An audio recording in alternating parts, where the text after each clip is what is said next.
If you enjoy our videos and podcasts and would like us to continue putting out regular quality content, head over to patreon.com/aircrewinterview, where you can donate monthly, and in return you will get rewards ranging from early interview viewings, bonus clips, credited as a producer, and much more. Thank you and enjoy.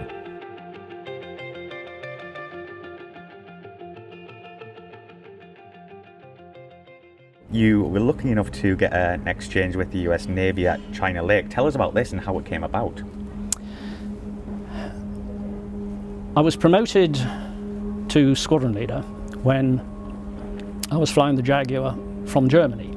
We were actually in Decimomano in Sardinia when one of the flight commanders had flown down from Bruggen, and he quietly gave me a very large brown envelope addressed to Squadron Leader Harris, and the return address on the top was BDLS, British Defence Liaison Staff, Washington. At that stage I was flight lieutenant. I didn't know I was in for promotion. And he gave me the package and he says, I've no idea what it is, but it looks like good news. He then went and told the squadron commander, who also knew nothing about it, who was not a happy bunny. But that was, say, a Harrier-related job. The main task was really as the AV-8B, a member of the AV-8B ASAP, Aircraft Systems Advisory Panel. And that was a panel, there were two Marines and myself, and we used to meet at St. Louis, home of McDonnell Douglas, a great company. They know how to build aeroplanes. I mean, their heritage was the F-4, the F-15, and they were simultaneously developing the F-18 and the AV-8B.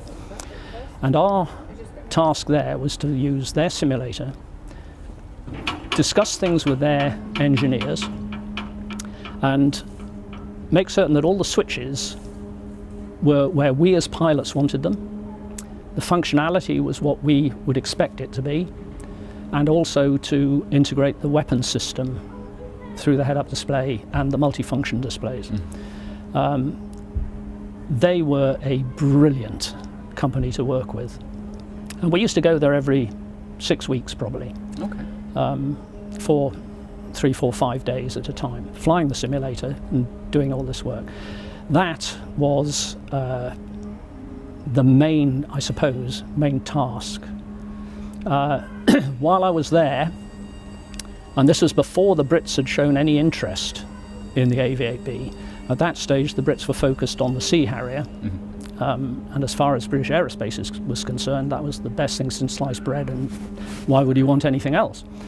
While I was there, McDonnell Douglas very kindly offered me a flight in their YAV-8B. Wow. Now the YAV-8B was an AV-8A fuselage with the B wings on it. And I flew that out of Whiteman Air Force Base, which is just west of St. Louis. Whiteman now is the home of the B-2 stealth bomber, but when I went there, it was a Minuteman intercontinental ballistic missile base. How I got in there as a Brit flying a US Navy aeroplane, I have no idea. But I only flew it the once. I got an hour and a half in it, which speaks volumes for the internal fuel, because it was a clean wing, it didn't have fuel tanks on it. But the lasting impression for me was the ability in the hover to trim it out and take your hand off the stick. If you did that in this thing, you'd last for about half a second before you're grabbing hold of the stick again.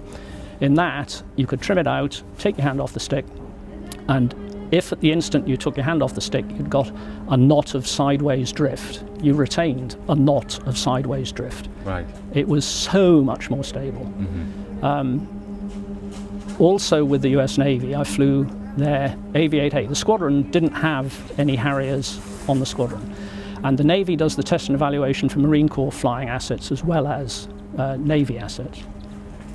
So we would borrow an AV-8 from the Marine Corps for whatever tests we had to do. And at that stage, we were doing an op-eval, operation evaluation, of the AV-8C. Now, in terms of alphabet, that was the wrong way round, because all the C was a modified A with a different weapon aiming system in it. Okay. But that was fun, and I got to fire stroke drop some interesting weapons. They had something called the Zuni rocket, which was a 5-inch forward-firing rocket, unguided. That's a big rocket, and there were 4 in each pod, and you had 2 pods. So you'd fire 8 of these little puppies, and that was fun. One of the memorable trips was I was given an aeroplane with 5 tanks of napalm on it. Ooh. And I went to a range at Chocolate Mountain, which is down closer to Yuma than China Lake. It's an unmanned range, so all I had to do was drop them and see that they went, well, not bang, that they burned, and that they sort of hit the target. So I went and dropped all 5 in one pass.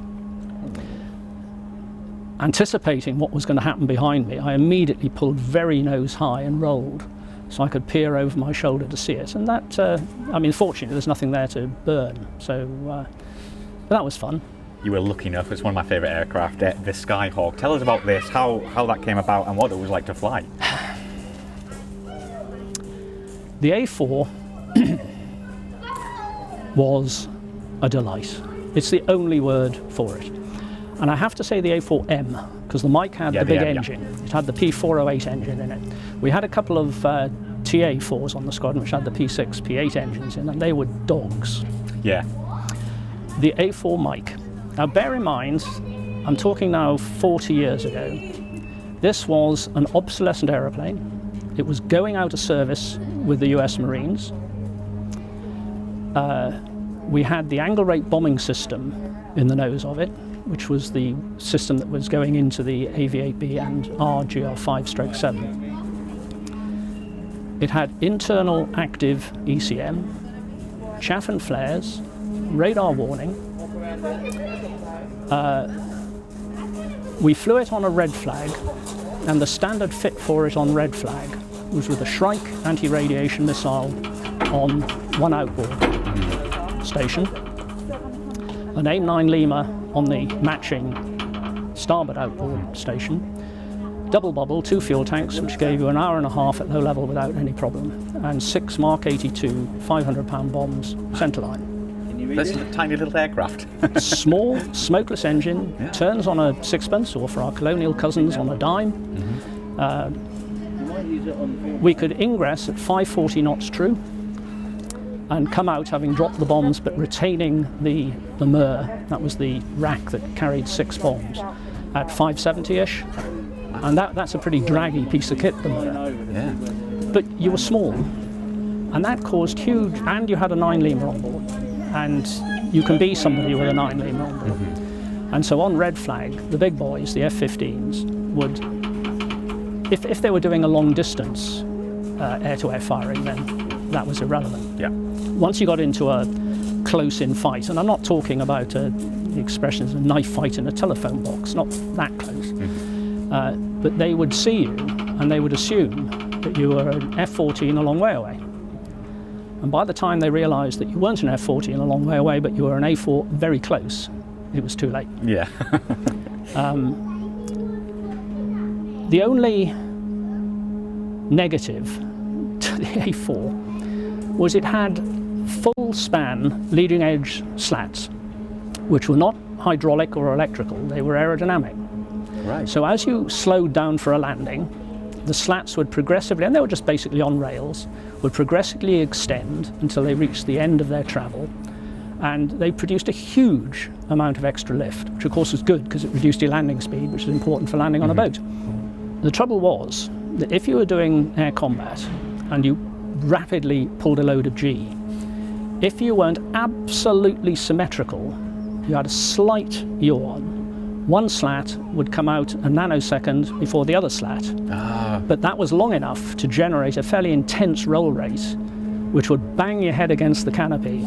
So I think most of the pilots had helmets with scratch marks on the sides because this had happened. But what a great, great aeroplane. But with the A7, you also were qualified to land on the carrier. Tell us about this and how you learned, because that must have been an experience. Right, when I arrived with the US Navy, I was on VX5 in China Lake. let me tell you a bit about China Lake. China Lake is in the Mojave Desert, just north of Edwards Air Force Base, just east of the bottom end of the Sierra Nevadas. A lot of flying in the States is procedural. So it involves flight plans, fixed routes, etc., etc. China Lake, we enjoyed our own airspace. And we enjoyed our own airspace approximately twice the size of Wales. Wow. Within that were some ranges which, if they were utilised, you couldn't go into. But other than that, it was free airspace, no flight plan, just off you go. Within that airspace, we had the highest and the lowest points of the contiguous United States. And that's a word you're going to have to look up, isn't it? Yes. The highest point of the contiguous United States was Mount Whitney at 14,500 feet, and the lowest point was Death Valley at -300 feet. Right. And everything in between. And that was our playground. 365 days of blue skies and sunshine every year, except on a leap year where you had 366 days of blue skies and sunshine. We dropped bombs on just about every sortie, and lots of strange and different bombs. The first US carrier I walked onto, and that was the USS Kitty Hawk. And I sort of crawled all over the place. And when an aircraft lands, there's an LSO, Landing Signals Officer, who monitors every approach and landing. And he is type specific. And they all stand at the back left-hand side of the boat, assessing every landing. So I'd go down and spend time with them, watching what was going on. As far as I was concerned, it was all pretty good stuff to me. They are super critical, and quite rightly so. The best assessment you can get is an OK3. OK means he couldn't find anything to criticise you for, and 3 means you caught the third wire of the 4. Right. You don't want to catch 1 or 2 because that means you were too low over the back end, and that can end up in tears. And if you catch number 4, it means you were very close to a bolter. So an OK3 was as good as it got, and there weren't very many of them given out. There was always some measure of criticism. But I went and watched, and the Kitty Hawk was operating off the coast of San Diego, and they were working up for a cruise, and so there were A7s and F-14s and E2s and all the other things operating. And as I say, everything to me looked pretty good, but occasionally somebody would miss the wires and would bolter. And if an F-14 missed a wire and bolted, it would go to full military power, that's not reheat, bounce back up into the air, turn downwind, come back and have another go. I watched the same pilots in the same aeroplanes, on the same ship, in the same relatively benign weather, doing the same exercise at night. And when an F-14 missed the wire at night, he went to full afterburner reheat, and he went up and he went up and he went up. I mean, I exaggerate for effect, he didn't turn until he was about 10,000 feet before he came back. And it was obvious that they were well frightened. So, having watched this, the skipper of the squadron had a full Navy captain as skipper. It was a big, heavyweight squadron. And he was a great chap. And at every opportunity, I whinged and moaned at him and said, how can I call this a US Navy exchange if I don't go and land on a boat? Now, there was absolutely no need for me to go and land on a boat. But obviously I got to him eventually, because eventually he said, for goodness sake, let the Brit go and land on a boat.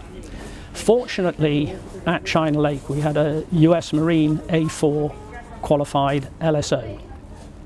So he worked me up with what's known as field carrier landing practice, where you just basically, there's a light system on the end of the runway, where you basically just do carrier type landings on the runway. And he worked me up on that.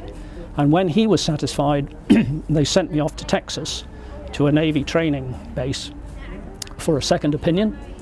I passed that, so off I went to the boat.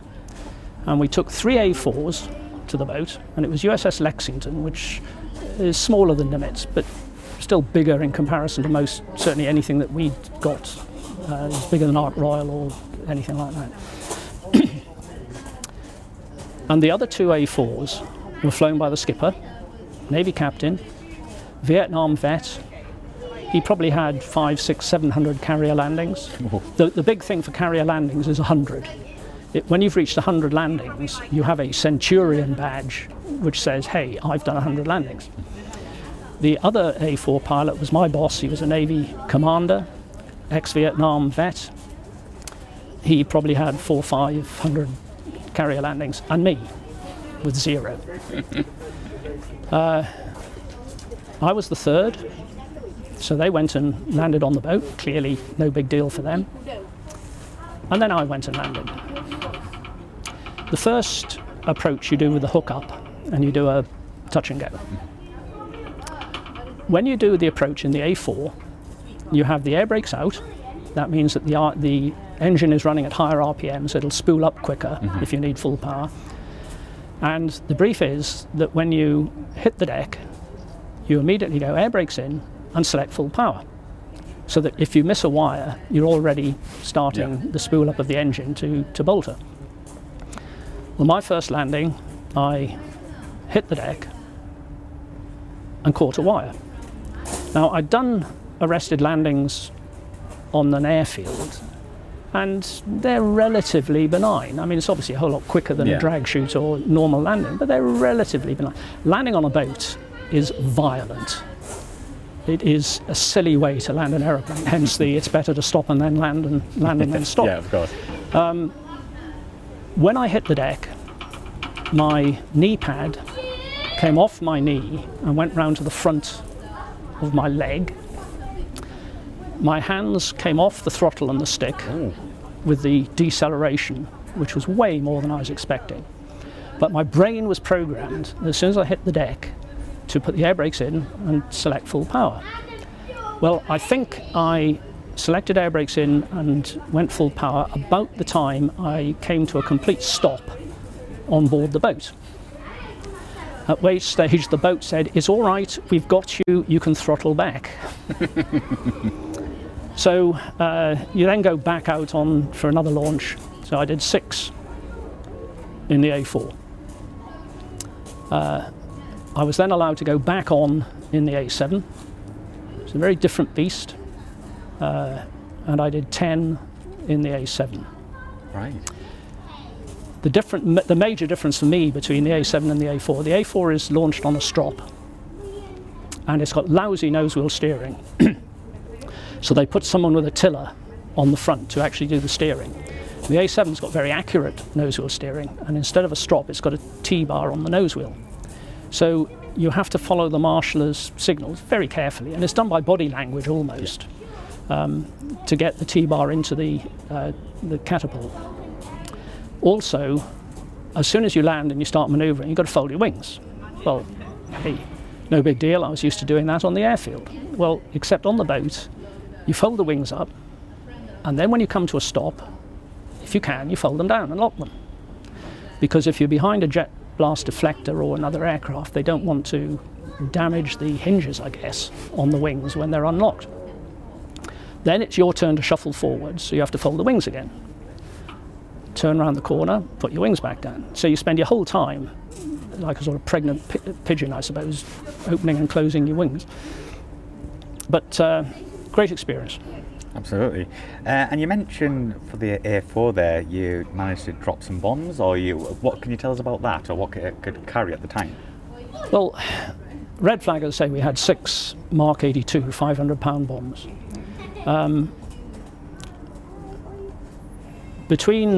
Well, I say we dropped a lot of practice bombs, but we also dropped a huge number of high explosive and other bombs. It was a fairly regular event. One of the things we did, and I was in an A4 on this, was we went and sank a destroyer. It was the USS Cunningham, or as our colonial cousins would say, Cunningham. Very bad American accent, sorry about that.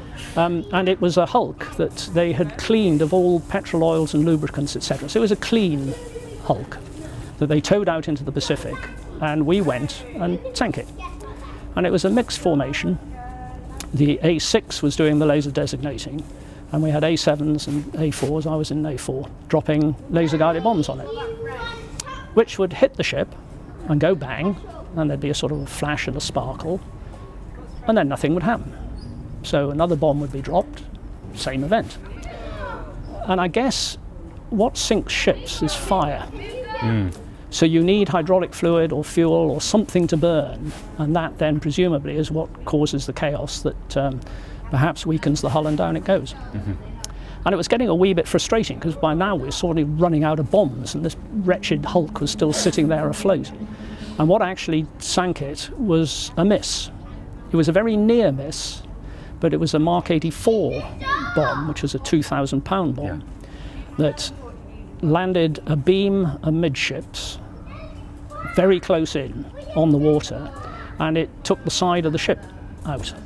Right. That let the seawater in, down it went. So that was fun. The other, and again I repeat, this is 40 years ago. One of the other weapons I enjoyed dropping was a walleye TV-guided bomb. Now this was an ERDL, ERDL, walleye TV-guided bomb. And it was a glide bomb. It had big sort of delta fins on it. And if my memory is right, from 25,000 feet, you dropped it from about 25 miles. The first aeroplane to would lock onto the sort of approximate target area, and then he would turn around and run away bravely and go home for tea and medals. I was in the second aeroplane. I was about 40 miles in trail, and I was then data linked to his bomb. And as the bomb got closer, so the target definition became more specific. And you can then update what the bomb is locked onto, and it's contrast locked. So if you're going against a building, initially it'll probably lock onto the roof or the floor or something. But if you're told to go to the top left-hand window of the building, you can then update the lock. That bomb goes in, very difficult not to blink at the last minute when it hits. Then you drop your bomb, turn around and run away bravely for tea and medals, and you're data linked to your own bomb, and you do exactly the same for your own bomb. So if the designated point of impact was the top left-hand window, and you missed it with his bomb, then you had a second crack at it with yours. You know, that is the sort of technology that we were using in the late 70s, early 80s. And if we'd had that in 82 down south, life would have been so much different. The trouble is that it does require clear weather. And we were fixated, we were blinkered on European weather and low cloud, to the point that those were the only weapons we had. So we actually had no option but to go in at low level. It would have been nice to have a choice, because the other thing with VX5, we did a red flag, and red flag is a brilliant exercise, a high threat, really testing exercise, which as far as I was concerned was a low level exercise. Well, with VX5, they said, right, we're going in medium level. And I sulked for about half an hour and kicked the can down the road. I thought, here we are in red flag, opportunity to go and do some real proper stuff, and we're going in a bloody medium level, I don't believe it. Well, I was completely wrong. And this is where I say it's the blinkers, and you need to be aware that there are other ways to do things. And we flew in on this Alpha Strike, mixed formation. We had F-14s as fighter escort, not way out in front of us, close into the formation. Every aeroplane was armed with at least one AIM-9 Lima. A7s could carry two without losing a weapon station. And laser-guided bombs, A6 with laser designator, and an electric A6, an EA6B. So we flew in at medium level. The F-14s simulated the launch of the Phoenix missile because they had two F-5s attached to them. And when they were theoretically launching a Phoenix, they'd fire one of these F-5s out ahead to say, pretend you're a Phoenix. The electric A6 would electronically sanitize. That's a word that's being used a lot at the moment. Sanitize the area. and we all had Shrike on. Now the Shrike, that was the available anti-radiation missile of the day. Limited frequency coverage, but if you mixed and matched the seeker heads of the Shrikes, you could cover the prospective threats. And the plan was that you preemptively fired these things, and as I understand it, a radar operator, if he sees a missile inbound, switches his radar off because he doesn't want to land on his head. And if they've done an emergency shutdown of the radar, I don't think you can simply time out the missile and then switch it back on again and carry on as if nothing's happened. So we could preemptively launch these strikes, which they gave us credit for. The electric A6 would do all the electronic order of battle stuff. The F-14s did the air-to-air stuff. And we went in and we plinked the target with laser-guided bombs. And it was, frankly, dead easy. During the sortie, one F-15 came to the formation, and it then became an argument of I got you before you got me type things. But frankly, if we'd had live AIM-9s on, he wouldn't have been there. No, of course not. He might have got one or two aeroplanes, but he'd have died in the process. So yeah, that was another good thing at VX5. Other things at China Lake. Two things, the guns for the AV-8B. The AV-8A has got the 30mm cannon. The standard issue American is a Gatling gun, 20mm Vulcan. And they had developed a 25mm variant of the GAU-8, we all know is the 30mm gun the A-10 has got. Called it the GAU-12. And they put 3 guns out on a test bed on a range with a tank at the end. They said, right, we'll go and fire these and see what you think. So the Marine and I went out to watch this. And they fired the 30mm cannon, and again I exaggerate for effect, it went boom, boom, boom, and the shells came out and went up, and gravity took over and they came down and they hit the tank and they sparkled, and we thought, yeah, okay. They then fired the 20mm Vulcan, which gave a very ladylike breaking of wind, and the bullets went almost in a straight line to the tank, lots of sparkling. And then they fired this GAU-12, 25mm, and the bullets went out in a straight line, no discernible gravity drop, and the tank reverted to its airfix component parts. And I looked at the Marine and he looked at me and we said, we'll have one of those, please. The other thing they had, China Lake had a snort. There's nothing to do with cocaine or heroin or whatever it is that you snort. Supersonic Naval Ordnance Research Track. And it was in the desert, it was basically a long, straight railway line. And they could run things, as it says, supersonic if they wanted to.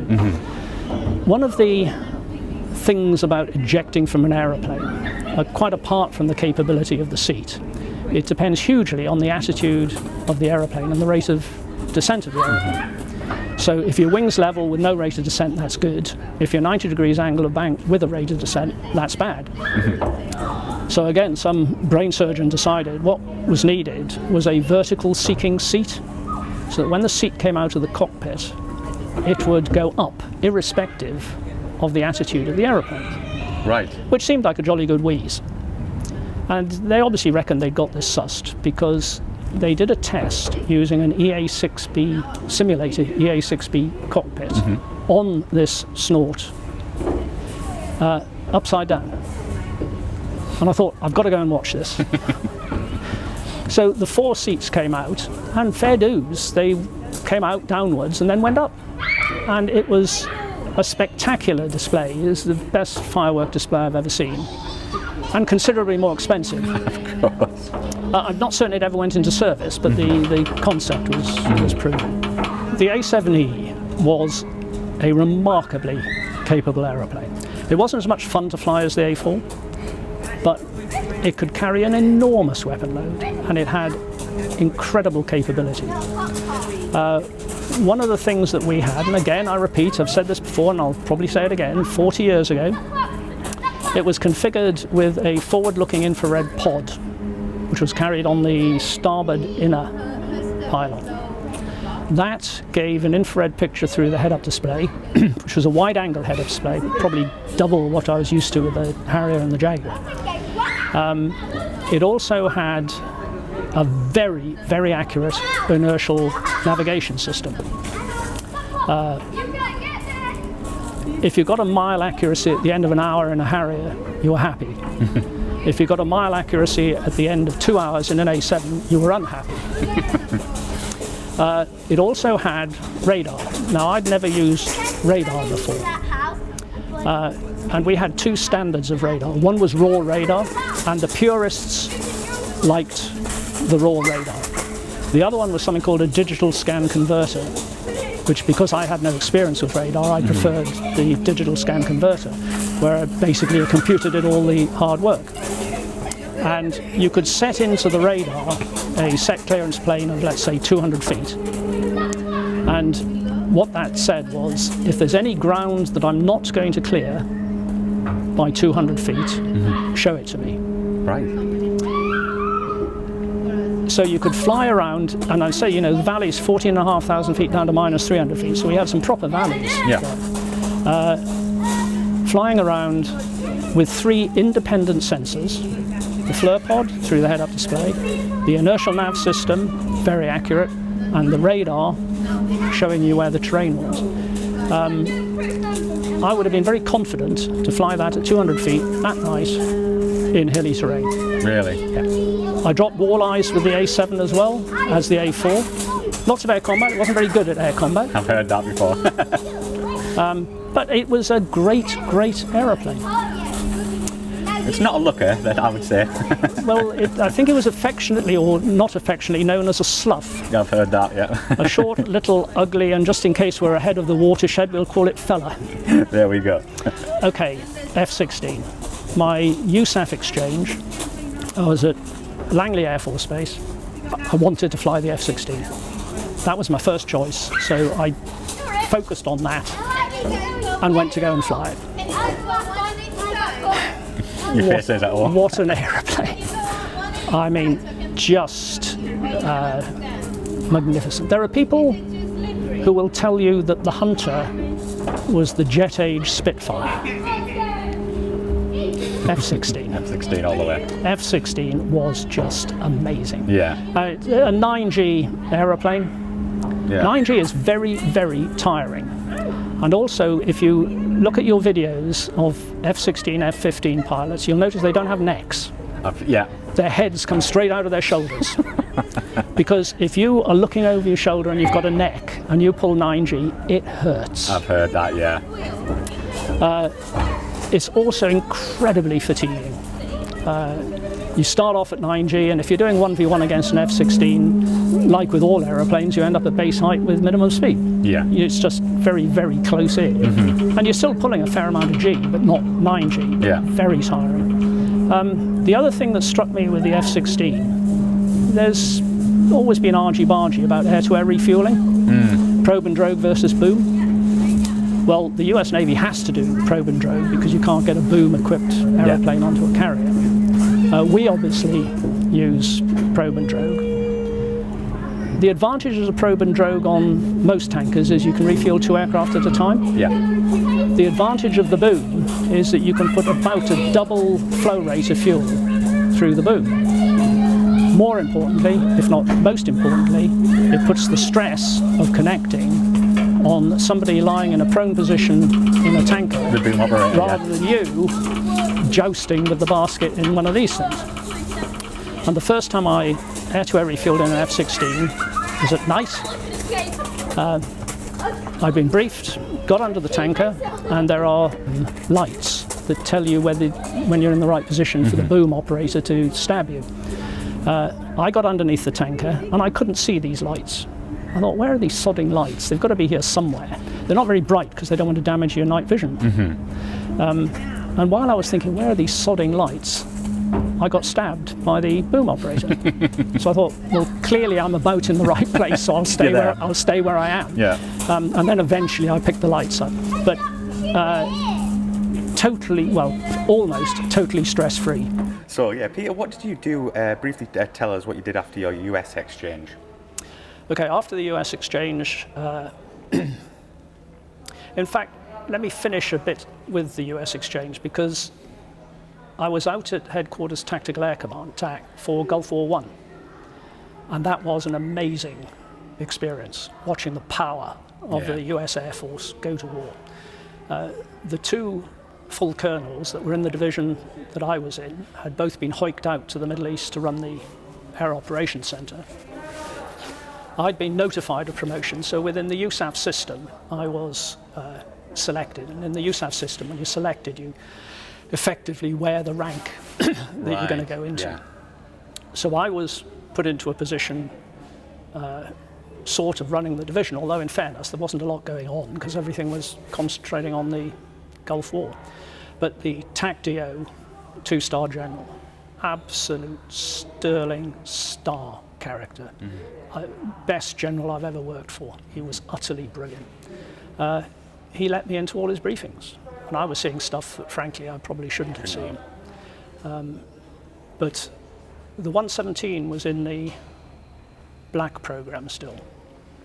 Prior to it coming out, the two colonels, one had been either the first or second USAF pilot to fly the 117. The other colonel was the third, fourth or fifth. I may have the numbers wrong, but it was that order of magnitude.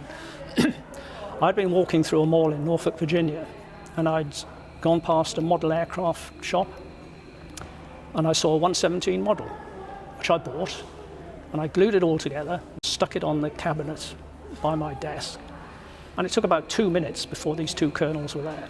It was still in the black, but they looked at it, and their body language told me it was pretty accurate.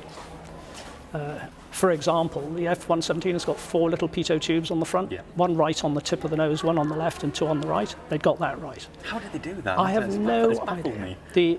The intakes were right. What they hadn't worked out was that if the air's going in at the front, it's got to come out at the back, and they got that bit wrong. But other than that, it was remarkably good. Especially for the time. And when the 117 went out to the Middle East, they staged through Langley prior to crossing the Atlantic. And I went out to watch the first one land. And there were 24 of them lined up on the pan at Langley. And someone said to me, "You've got to go and look at this, you'll never see this again." But watching the Gulf War from the safety of Langley, with all of the flow of information that was coming through to the general, was fascinating. After that, back to the UK, I went into operational requirements in the Ministry of Defence for a very short time. After Larbrook, a staff college course, and then promoted to 1-star, and I was the senior air staff officer of one group.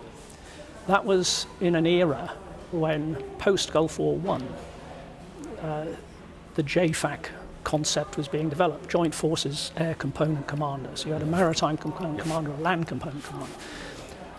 And I was the nominated 1-star JFAC. I spent 2 weeks, I think, on the USS Mount Whitney, which was a command and control ship running a purple exercise off the eastern seaboard of the States. Got a little bit of helicopter flying in there as well. And then I was sent out to the Middle East as Commander British Forces for what was called Operation Bolton, which was the reinforcement of Kuwait with tornadoes.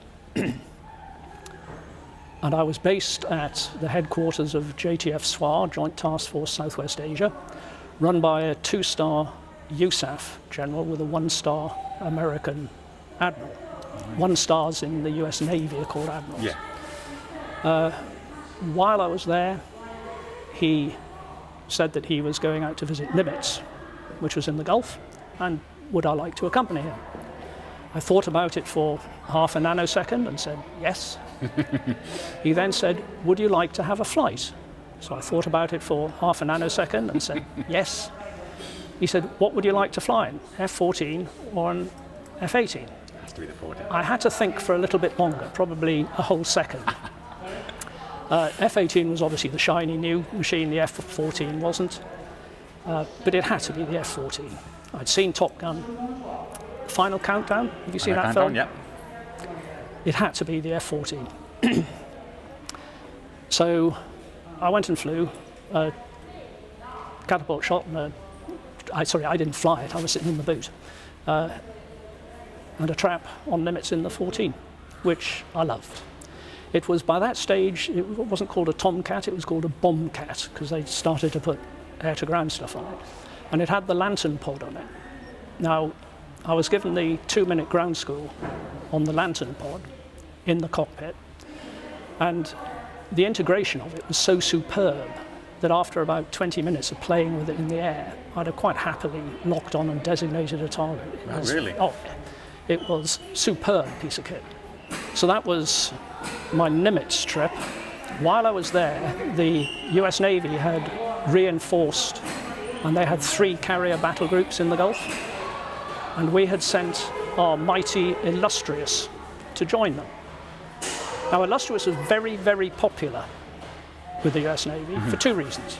One, politically, it showed coalition rather than just US. More importantly, if the guys on board the big carriers could do a cross-deck, Illustrious was the nearest pub they could get to. Yeah, they could get a drink. But they decided they wanted to take a photograph of all 4 carriers steaming line abreast. So I said, please, can you make certain Illustrious is closest to the camera? Otherwise it's going to look very sad. That was interesting. It was Gulf War 1.5. Kofi Annan came back with a piece of paper saying peace in our time. We were preparing to launch when hold. So that was the end to that. Then I was then promoted to 2-star. And I went and spent 6 months in Sarajevo on a UN job while Kosovo had kicked off. One of the concerns of the UN was that the Bosnian-Herzegovina airspace wasn't infringed. Right. And one of your interviewees needs to take a hard, long look at his navel because we were assured that the USAF would not infringe that airspace. But I was frequently woken up in the middle of the night by supersonic bangs. There's only one nation I can think of that was doing that. And we did on one occasion have an F-15 on the ground in Sarajevo who diverted there with an emergency.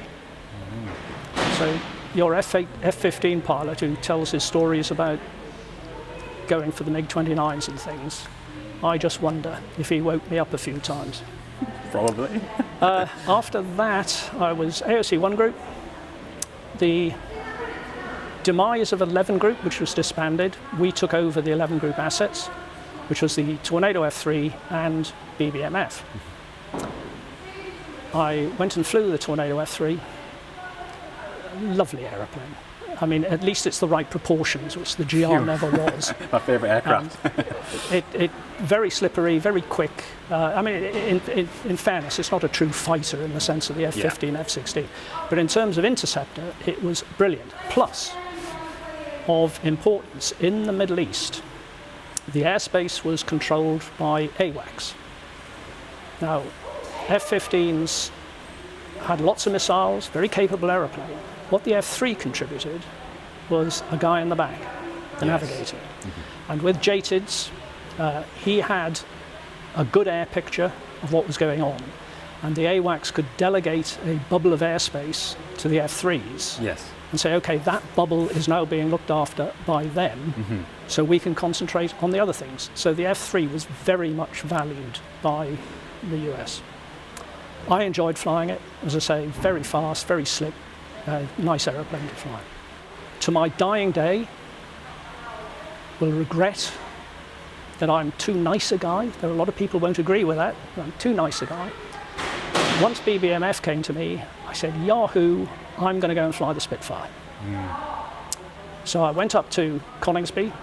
I flew the BBMF Chipmunk to prove that I could still land a tail dragger. I'm not certain my first few landings necessarily proved that point, but I did get better. But it was the start of the display season, so I said, okay, I'll not bother you while the display season's on, but when it's over, I want to fly the Spitfire. Unfortunately, the Air Force gave me a short notice posting out of AOC 1 Group into a job in the Permanent Joint Headquarters, which I hated, so I never got to fly the Spit. I did fly. One of the last sorties was in a Canberra T4 Okay, yeah. And when I'd gone through training, we'd lost a lot of Canberras practicing engine failures after takeoff, and they'd stopped doing it. And I said, I'd like to see what the issue is. So I think the minimum height was 5,000 feet where they practiced this. So we clambered up to 5,000 feet, got down to takeoff speed, full power on the two engines, and now we'll throttle one back. And it is a violent roll, and I can understand why we lost aeroplanes. And that was knowing it was coming. So if you get an engine failure after takeoff and you don't know it's coming, that would be even worse. After the PJHQ job, they offered me, or said I was lined up for 2 jobs at the next rank up, neither of which appealed. So I said enough's enough, and I quit and retired.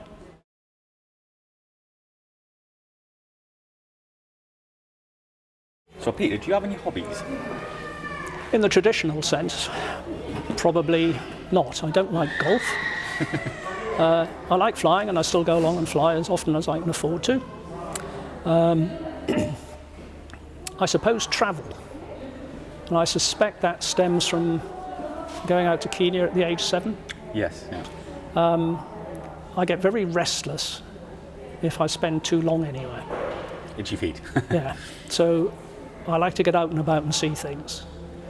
And inevitably, I get caught with do-it-yourself at home. Mm-hmm. I hate having workmen in the house.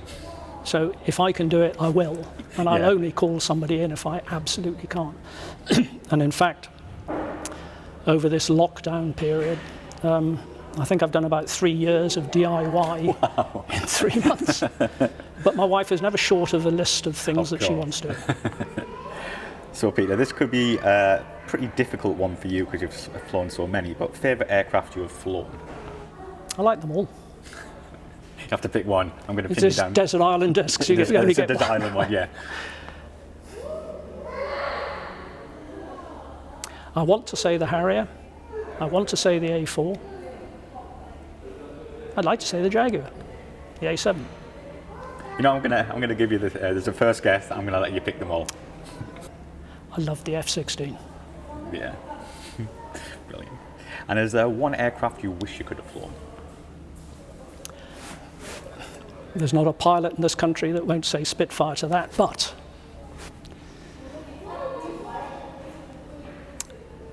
I would like to have flown the SR-71. Well, I wasn't expecting that. But if this is Desert Island Discs, and you're only going to let me have one choice, I would like to fly the Space Shuttle. Wow, that's the first. I've never heard that one before. That's a good one. That is a good one. I can't think of anything better than going up to space, and then instead of landing in a capsule in the water, well done SpaceX, but landing Space Shuttle. That's a good one. I'd love to have done that. Perfect.